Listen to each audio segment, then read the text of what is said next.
Bonjour mesdames et messieurs, bon réveil et bienvenue dans ce journal. Grand ménage, c'est le nom de l'opération lancée samedi 3 décembre dernier à Abidjan par le ministère de la Salubrité urbaine et de l'assainissement. Le but, c'est d'encourager chacun à rendre les villes et villages du pays plus propres. Un enjeu majeur de santé publique. La deuxième édition de l'opération Grand ménage est prévue pour ce samedi 1er avril 2017. À Kong, c'est une brigade de salubrité équipée qui a été mise sur pied pour que la ville de Kong soit la plus propre de Côte d'Ivoire. Kwadio Kwame, RTI Boaké. La propreté précède la santé. Cet adage est assimilé par la population et les autorités municipales de Kong. Au-delà des grandes politiques déployées en matière de salubrité, la population de cette commune s'est elle-même dotée d'une brigade de salubrité en mars 2016.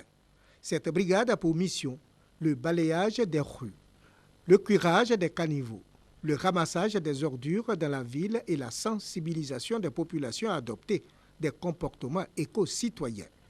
Au vu du travail abattu, le Fonds de financement des programmes de santé urbaine FFPSU vient de renforcer les équipements de cette brigade. La ville de Kong est devenue un exemple en matière de lutte contre l'insalubrité. Aujourd'hui, nous sommes venus pour dire que le programme se poursuit et donner un peu de matériel de salubrité. Les bénéficiaires saluent le soutien du ministère. Pour les autorités municipales, au-delà d'assainir la ville, la brigade de salubrité est devenue un cadre de création d'emplois. En plus d'avoir donné du travail à 60 jeunes dames, cette opération permet à notre commune, aux moyens financiers limités, d'avoir fière allure. Cette cérémonie de don de matériel prolonge du coup les activités de la brigade pour un an. L'initiative de la mairie de Kong doit inspirer d'autres communes pour une Côte d'Ivoire plus propre et assainie. Des emplois à partir des déchets organiques, c'est la finalité du projet PATER, projet de promotion à l'accès aux toilettes et aux emplois à travers la rentabilisation des boues et urines. Il s'agit de créer des emplois par la transformation des urines et boues de déchets humains. La phase pilote mise en œuvre à Boaké, Katiola a mobilisé les acteurs dont Care International et Luvic aussi. Ils ont opéré les derniers réglages pour le succès du PATER, un projet de 812 millions de francs CFA financé par l'État de Côte d'Ivoire grâce à un don de la Banque africaine de développement. Le reportage est signé Léon Brou, notre confrère de RTI Boaké. Des eaux usées dans de vieux quartiers des villes comme ici à Dar es Salaam à Boaké, on en trouve. C'est que les ouvrages d'assainissement ne tiennent plus face à la dégradation des sols et le surnombre des effectifs des ménages, lesquels devront voir leur cadre de vie assaini grâce au PATER, le projet de promotion à l'accès aux toilettes et aux emplois à travers la rentabilisation des boues et urines. La dernière composante, ce sera donc la réutilisation de ces boues et nous, ici, on a choisi l'option de la valorisation agricole. C'est-à-dire qu'on va transformer ces produits en fertilisants. Seront donc réalisées des unités de traitement et de transformation des déchets, des fosses septiques et toilettes modernes qui favorisent la collecte et la vidange des déchets organiques, les services et outils de vidange également améliorés.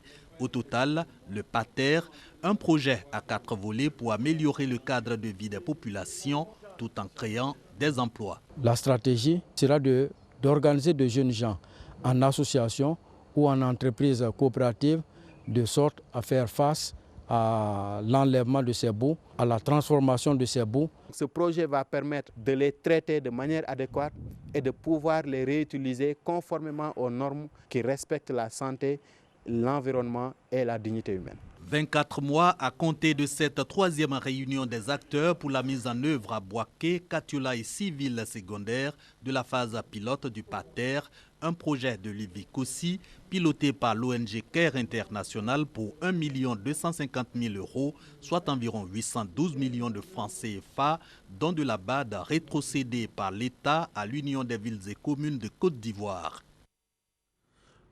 À Grand-Bassam, dans le sud de Comoé, ici à une cinquantaine de kilomètres d'Abidjan, le vice-président de la République, Daniel Kablan-Duncan, a visité récemment le chantier du Vitib. C'était en présence de nos reporters Mahama Traoré et Viviane Haïm.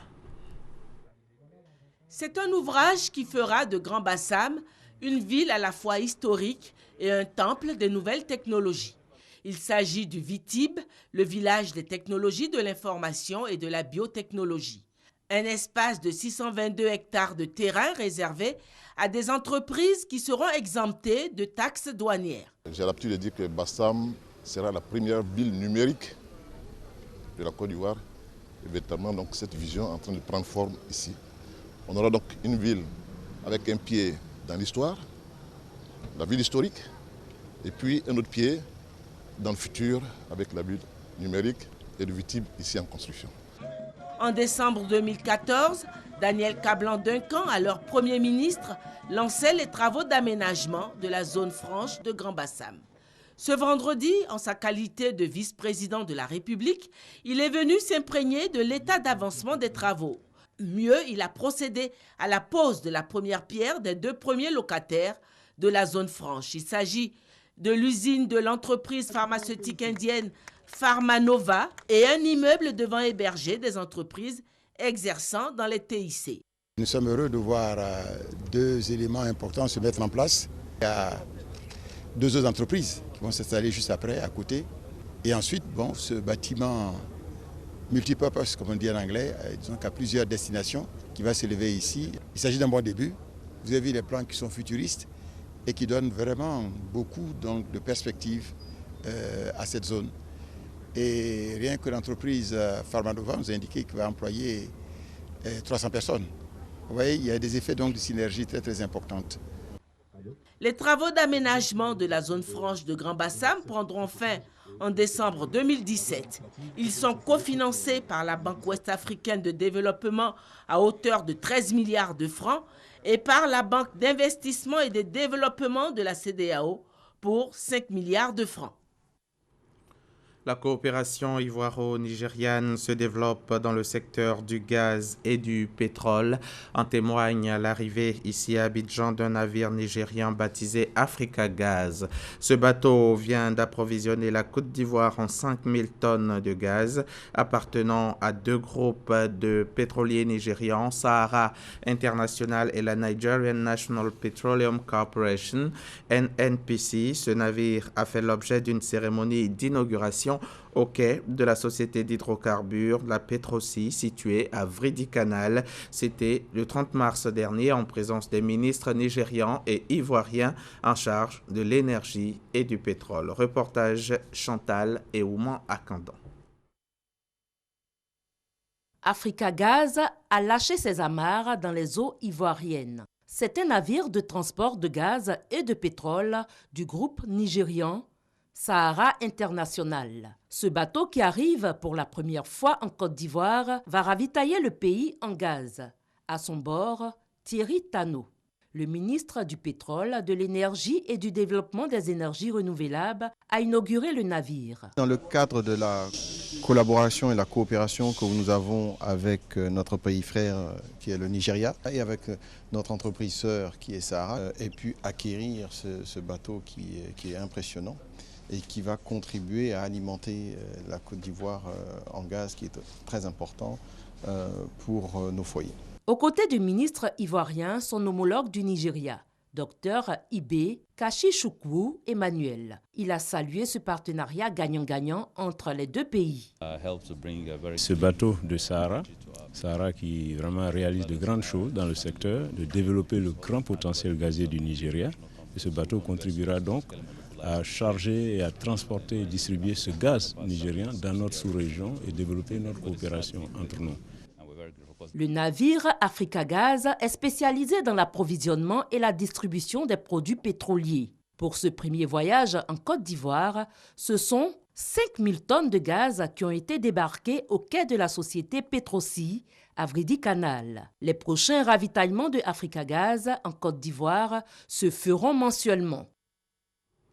Dans le cadre de ces activités de promotion de la profession vétérinaire, l'ADVCI, l'Association des docteurs vétérinaires de Côte d'Ivoire, a organisé la première édition des Journées nationales vétérinaires. Les JNV 2017, dont le thème est consacré à l'optimisation des productions animales dans le cadre du développement durable en Côte d'Ivoire, constitueront une plateforme d'échange sur les technologies innovantes en matière de santé, de génétique, de nutrition animale et de maîtrise des pathologies. Ces journées se sont déroulées récemment au plateau en présence de nos reporters Chris Diomandé et Herman Niamier. Chaque année, les animaux domestiques, notamment les bovins, les porcins et les volailles, sont frappés par de nombreuses maladies, causant ainsi des pertes énormes en leur sein, ce qui freine la production de ressources animales et halieutiques.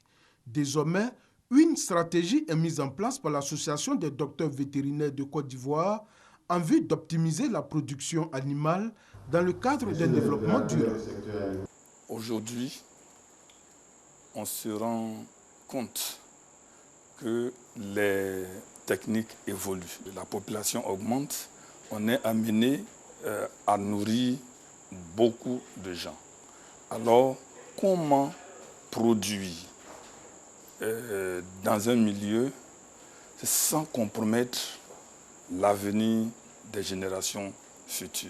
L'Association des docteurs vétérinaires de Côte d'Ivoire, pour ses premières journées nationales vétérinaires, entend faire la promotion de la profession de vétérinaire très peu connue des populations. Invité à cette occasion, le ministre des Ressources animales et halieutiques se dit satisfait de cette initiative.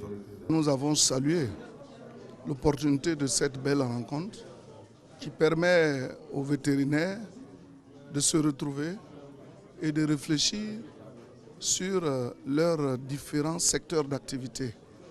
Et aujourd'hui, quand on parle de l'optimisation des ressources animales dans le cadre de son développement, on ne peut qu'être heureux. Créée en 2012, l'Association des docteurs vétérinaires de Côte d'Ivoire a pour mission de favoriser un cadre d'échange et de formation et aussi de promouvoir ce métier, puis mettre en place un plan d'action d'entraide et de solidarité entre docteurs vétérinaires. L'actualité internationale, en bref, l'ONU a adopté à l'unanimité le renouvellement pour un an du mandat de la MONUSCO. Des négociations très ardues selon le représentant français François Delattre du fait de la menace de l'administration Trump de couper les effectifs et les budgets. Au final, Paris a réussi à maintenir un nombre de troupes quasi identiques dans le pays. Le président Trump a étendu les pouvoirs donnés aux militaires américains pour mener des frappes en Somalie contre les insurgés islamistes Shebab. Les forces américaines en Afrique ont désormais plus de latitude pour mener des raids au sol et des frappes aériennes. Elles n'auront plus à en référer systématiquement à Washington, une décision qui vise à rendre plus efficace la lutte contre les Shebab, mais qui laisse planer le risque d'accroître le nombre de victimes parmi les civils. Journée test pour Aung San Suu Kyi. Des élections législatives partielles se déroulent ce samedi 1er avril en Birmanie dans 19 circonscriptions. Il s'agit de pourvoir les sièges laissés vacants par les députés entrés au gouvernement, mais aussi quelques sièges non pourvus en 2015 en raison de l'instabilité politique de certaines circonscriptions. C'est le premier retour aux urnes des Birmans depuis l'écrasante victoire de la Ligue nationale pour la démocratie aux législatives de 2015, mais un an pile après son entrée en fonction, le premier gouvernement civil élu depuis 1962 fait face à une impatience et à un mécontentement grandissant. Merci de toujours nous suivre sur RTI.